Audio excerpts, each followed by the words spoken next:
Hello and welcome to the 11 on 11. It's our recap of the week's biggest stories. I am Hoyt. The man who shot and killed 4 people and injured several others at a Fordyce grocery store will stay behind bars for life. The development comes 13 months after the shooting rampage at the Mad Butcher that forever changed the small town of Fordyce. This week, the judge gave the shooter, Travis Posey, his sentence. Brooke Buckner in the courtroom that day and shares what went on. Rolly, emotions were high in that courtroom. There were lots of tears from the victims' families, and several people took to the stand to give an impact statement. They say while today didn't bring closure, it did bring justice. I'm happy that he's never going to be on the street again. That's what matters the most. Casey Harbor worked the cash register at the Mad Butcher June 21st, 2024, when the unimaginable happened. My first time seeing him was when he pointed the gun at me the first time. He shot at me 3 times that day, and he got me the last time. Harbor was one of 15 people to give an impact statement at Monday's sentencing hearing at the Ouachita County Courthouse. She was also one of the only ones who got any kind of reaction out of Travis Posey, who stayed emotionless for most of it. He's just sitting there. He's got a smirk on his face. He's sitting back right up until Miss Weems's mother told him he needed to sit up. After listening to all of the impact statements, the judge sentenced Posey to 4 life terms without parole and 11 terms of 20 years. This comes after he pleaded guilty last month to 4 counts of capital murder and 11 counts of attempted capital murder. The prosecutor in this case, who declined to go on camera, says this is the outcome the 4 families who lost loved ones wanted, although Harbor says she would have rather seen the death penalty. I would have fought to my dying breath if they'd have let us. But the families that are happy with how this turned out, I am happy for them. At the end of all the victim impact statements, the defense and Posey declined to give any additional comments and did not respond to our request for an interview. Travis Posey will now be transferred to the Arkansas Department of Corrections to begin his sentence. All right, Brooke, thank you. Let's go to a THV 11 update. In the case of 2 people murdered at Devil's Den State Park last month, we're now learning that Vermont State Police are working with investigators here after noticing a similarity in an unsolved case of their own. Catherine Rowley breaks down what's driving the comparison and where detectives go from here. When I talked to the Vermont State Police yesterday, they told me that the murders at Devil's Den State Park along a hiking trail and the arrest of Andrew McGann prompted them to check for any other possible connections. As a part of the ongoing investigation in Vermont to find the suspect in the murder of Henri Fleming, VSP said in a press release that detectives are investigating the case and following up on any possible lead. This also including contacting other law enforcement agencies if there are potential similarities or patterns. At this time, VSP say that there is no connection between McGann and the Fleming case. They also say that the sharing of information between agencies is normal for law enforcement and that this is a routine step that detectives take to contact their counterparts in other agencies in the United States. Andrew McGann is accused of murdering Clinton and Kristen Brink on July 25th. 5 days later, he was taken into custody at a barbershop in Springdale. He is charged with 2 counts of capital murder. The investigation into Fleming's murder remains open in Vermont. McGann is due back in court on August 14th. Catherine, thank you. Several new state laws went into effect this week and already facing legal challenges. So let's start with 10 death row inmates who say the state can't legally switch their method of execution to nitrogen gas. The inmates filed a lawsuit in Pulaski County on Tuesday. It targets Act 302, the law that allows executions by nitrogen gas, and it started on Tuesday. Their lawyers argue the law violates the state constitution by giving prison officials unchecked power and changing sentences that originally called for lethal injection. They also claim nitrogen gas is untested and inhumane.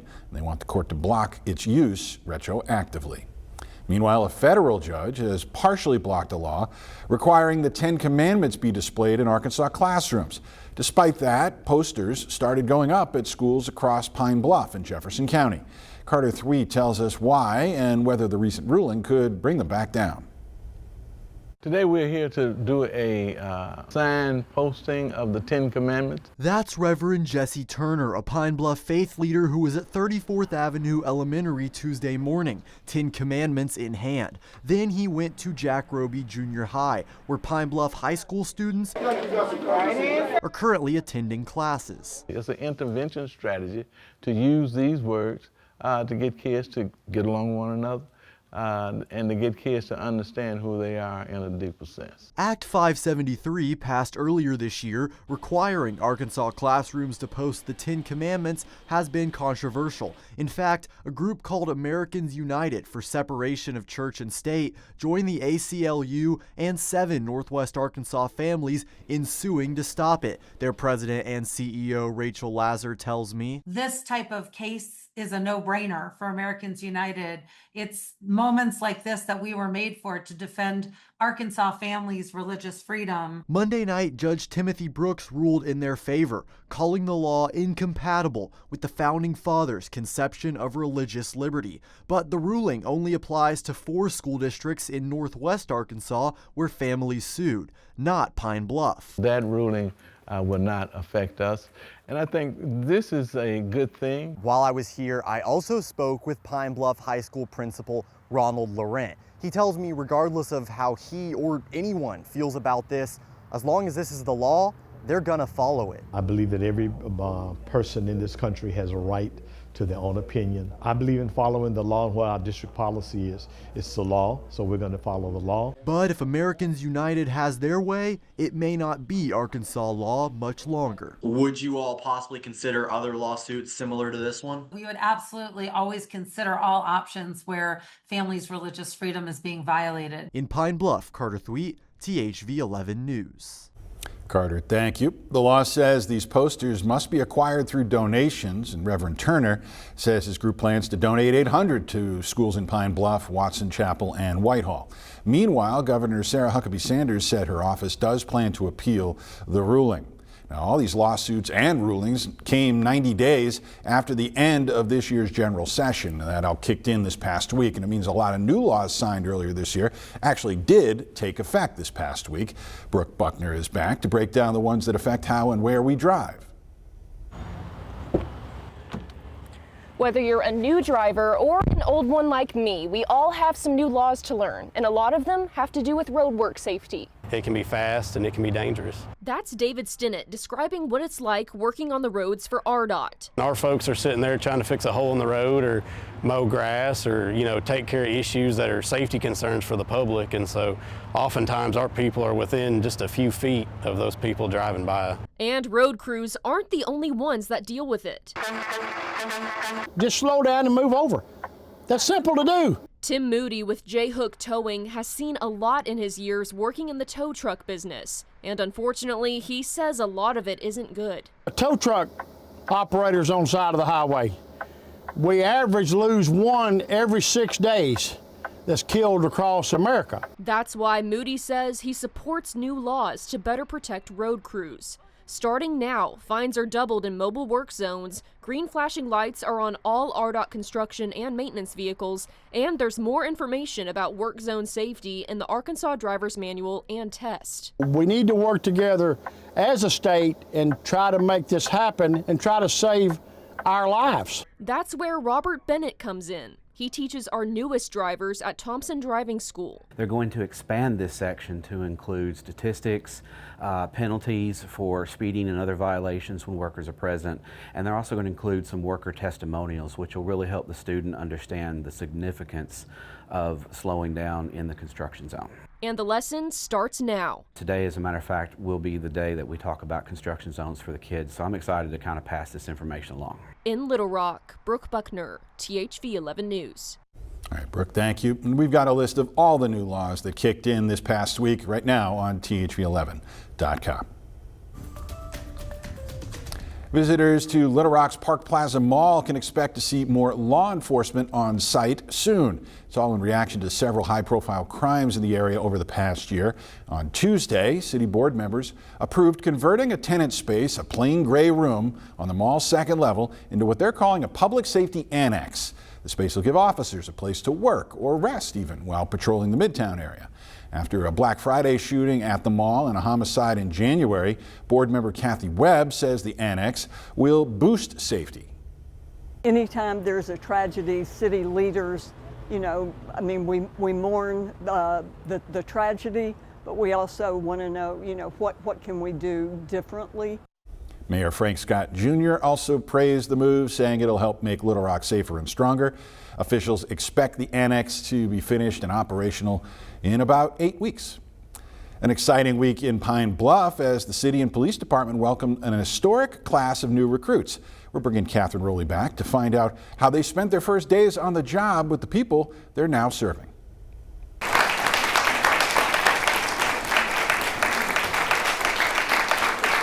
That was the scene at Monday night's City Council meeting in Pine Bluff after 18 new recruits were presented to the City Council. That record class was out on Tuesday in front of their community for the National Night Out. I'm having a ball. I'm having a blast. Are you having fun tonight? Yeah. National Night Out is a national event known as America's Night Out Against Crime. For those 18 recruits, this was their first opportunity to get to know their community, this time in uniform. How high can you get? How high can you get? How high can you get? Come on, one more. Travarius Cole is one of those 18 recruits. He grew up in Pine Bluff and wants to give back to his community. It is good for me to be out on a different side of the field, of the fence, to show them, hey, if I can do it, anybody can do it. Officer Cole also wants to be a part of the department to help change the city. I want to help be that change in Pine Bluff and also other cities if they want to come around, but mostly Pine Bluff. I want to help be that change, and also, like I said, I want others to step in and get a hand as well. The city of Pine Bluff went almost 2 years without a juvenile homicide and almost 80 days without an adult homicide. While crime is down in multiple areas across the city, Chief of Police Shirley Warrior said that it's events like these that keep the numbers down. But Tuesday night was about the relationship between the community and the department. My heart gets warm. It's a great connect. My dream when I became a police officer was to help my community, and by being chief, I can fulfill that dream. I call it sharing the wealth. That's my motto for my community and my police officers to be together, and we treat everybody like family. So my officers, when they go out there, it could be your day today and their day tomorrow. So we're going to treat you with dignity and respect, and to show you that we care. In Pine Bluff, Catherine Rowley, THV 11 News. Back to school. If you're watching us on your device, hopefully you're an adult and you're not doing it in your classroom, because as Arkansas kids return there this week, a new law is restricting cell phone use during school hours. Some districts implementing the law for the first time, others, like Hot Springs, got to start last year. And THV 11's Tamer Knight brings us reaction from school leaders there and the response so far. At the end of the day, if we get our way and the cell phone is not out between the bells, we have accomplished our goal. Many districts across the state have taken to social media to announce their participation in the bell-to-bell no cell law. Technology is a part of the world. People use phones all the time, so why shouldn't students be able to access those at school? Last year, the state provided grants to several school districts to purchase Yonder pouches. The Hot Springs School District participated in the pilot program. The perks of it is having that visible, tangible thing that a student can always, have access to make sure that their phones are put up. I took a trip to Hot Springs World Class High School to see how it works when a student first gets to school. So they will either verbally report, I do not have my phone with me today, or they'll show their Yonder pouch and we'll see that something's in it. We are not opening it, we're not turning it on, we're not checking it. And I think that is something that helps the students. We have to trust students when they come in. Administrators say with the new policy implemented, they feel teachers have been able to preserve learning. Students typically are not a fan of this because they do feel restricted. They don't have access to their phones. They don't have access to the notifications. They do, however, report more focus on schoolwork. Plus, they say there's less drama as students improve their social skills. I think the biggest positive is that students are being able to interact with each other. We've had a lot less, just at least from the data last year, a lot less interactions between students, whether it be fighting, arguments, and things like that, because they're building those relationships. However, there still are safety concerns for some parents and students, like not being able to communicate during an emergency. In a lot of ways, it is probably a safer environment for them not to have those and be able to let the safety plans process work themselves out, and then communication can happen after, the event. Tamer Knight reporting for us there. Hot Springs is offering advice to administrators, students, and parents ahead of the new year. They're encouraging compliance from everyone, and they say students who don't comply could face penalties. You'll find more about the bell-to-bell no-cell law on thv11.com. A busy street in Little Rock has some there concerned about their safety. And this is a year after the city said they had plans to address it. We're going to take a look at what's causing the delays. It's an 11 News investigation, so stick with us. And later this weekend, we're going to take a closer look at the Titan II missile incidents that happened here in Arkansas. The first one 60 years ago, the second 15 years later. We're going to hear from survivors, historians, and about the events that put Arkansas on the edges of and the world on the brink of war. Join us for a THV11 special presentation, Danger in the Silos, the Titan II Incidents of Arkansas. It starts Sunday night at 7, only on THV11+. A busy Little Rock street is raising safety concerns for people living in Capitol View and the Stift Station neighborhood. It's the same area of Markham where we previously reported on changes in the works to address some of their worries. City officials originally told us construction would start last year. Guess what? It still hasn't. In our 11 News investigation segment, Brooke Buckner finds out the reasons for the delay. This is what Ashley Gramza sees every day when walking on 3rd Street near the Capitol. It's really scary for myself, the kids, and the dogs, and it's just not safe. Gramza says one of her concerns, cars going over the speed limit. There needs to be some separation between the road and the sidewalk, and there also needs to be some traffic calming. There are no lights in this whole probably mile and a half. There's nothing to slow people down, and the speed limit is in the 30s, but you could go much faster than that very easily. But eventually we will see some change here by the School for the Blind and Deaf, according to Little Rock's Interim Director of Public Works, Manish Krishnan. We've received two sets of funding through RDOT to do a sidewalk in front of the blind and deaf school. So we're not looking at doing any road diet there, but there is going to be a sidewalk improvement project in that area. But what about the road diet that's been planned on Markham? For years, the city has planned to reduce this stretch of Markham between Pearl and Cedar from 4 lanes to 3, with a center turning lane and sidewalks added. What was the holdup exactly? So basically, when we received partial funding in 2023, we decided to do half the project. And then when we received funding in 2024 for the remainder of the project, our funding agency told us it would be better if we just combine the entire project and bid it at once. The city hasn't put out bids just yet, but it's one of the next steps. Maybe in the fall we'll bid the project and have it under construction by the end of this year or early next year. This neighborhood really, really needs this road diet. In Little Rock, Brooke Buckner, THV 11 News.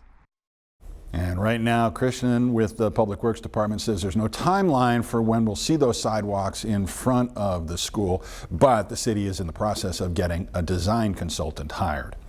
Well, for many years, dating apps offered a more efficient way to meet your match, but younger generations now ditching the apps to meet the old way, face-to-face. We'll show you more on that coming up, but first, it's time to eat it up. I can't believe we're down here. Y'all, this man was my principal, and now we're living the dream. You have to remember, though, I was very young when I was your principal. I was very, very young. This week on Eat It Up, we have made our way to the lake, Lake Hamilton in Hot Springs. Y'all, we are at The Local. This spot just opened up a few months ago. I gotta tell you, it is some of the best seafood I've had in so long. We got to try some amazing shrimp and Cajun pasta, a steak that's about the size of a football, and incredible grits. I gotta tell you right now, if you hadn't been here before, you gotta check it out. So what do you say? Let's eat it up!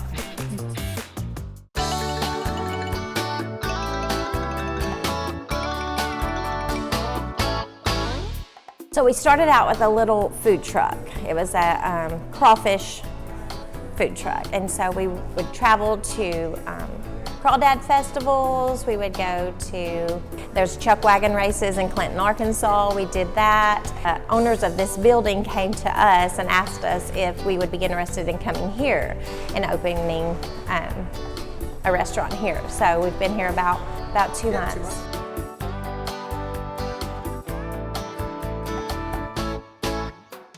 Troy has worked up a grilled chicken that he puts over some rice with our Cajun cream sauce that we make in-house. And then he does some vegetables, zucchini and squash, and it's just absolutely amazing. We do our fried fish dinners, which people seem to really enjoy the fish. Yeah, crawfish is my go-to.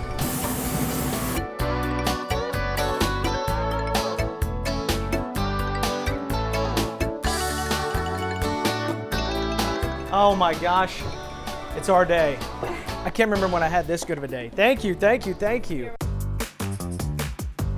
The man, the myth, the legend. We are on Lake Hamilton, so I had to get Lake Hamilton School District's newest superintendent. He just so happens to be my former superintendent at Cabot, Dr. T, Dr. Tony Thurman in the house. All it's right. Good to see you, sir. Thanks for the invite. This is awesome, sir. The shrimp, the grits, we got to dive in. This looks incredible. I'm going with the Cajun pasta and trying it really fast. The grits are top notch. Top notch? Oh, I love that. A good cheese. You ready for some of that? See, I love when it little hangs down. The onions, mushrooms. Oh, that give you a good knife too. You can dive in. You need that. Gotta have your protein, Dr. T. You do not, and you do not need any sauce for this at all. Oh. No A1 in the house here. That's detention, first class, if you put some sauce on that bad boy. This is great. But this is the key right here. This is finding really good fish that's not overcooked. This is the key. Look at these fish fillets. Let's pull the chicken. Let's try that. I'm ready for the chicken. We gotta try the chicken too. We have to do the chicken. The cheese on the rice too. Mm-hmm. There's cheesy rice, almost like the same cheese that's on the grits flavor. It's on the rice also. It's very good. We just saved you a 8.5-hour trip to Gulf Shores. We did. Congratulations, you just come right here. And you don't have to wait 4 hours out the door after you've been at the beach all day and you're sunburned. Look, you come right in here, you're good to go. You don't have to go down to the Gulf. Tastes just as good. Right here on the beautiful waters of Lake Hamilton.